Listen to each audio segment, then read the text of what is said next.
Du kan tilgå flådestyringssystemet via en almindelig internetbrowser. Log på med brugernavn og password. Vælg sprog. Fordelen med flådestyringssystemet er, at du kan positionere GPS-enheder på et kort og spore hver enkelt enhed. Med rapportmodulet kan du generere en udførlig dokumentation for et stykke udført arbejde.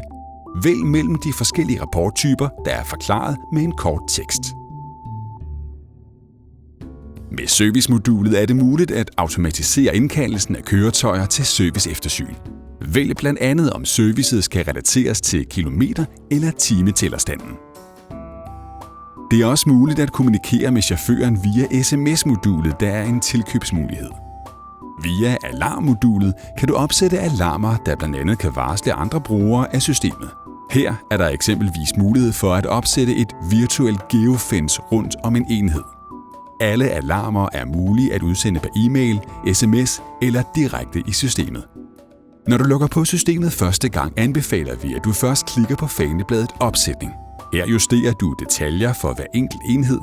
Eksempelvis opretter grupper for dine enheder, samt kunder og kontaktpersoner. Ved ændringer, klik på menuen Ret og gem rettelser ved at klikke Gem. Nu er du køreklar. Klik på fanebladet Kort, og du kan se, at dine ændringer nu er slået igennem.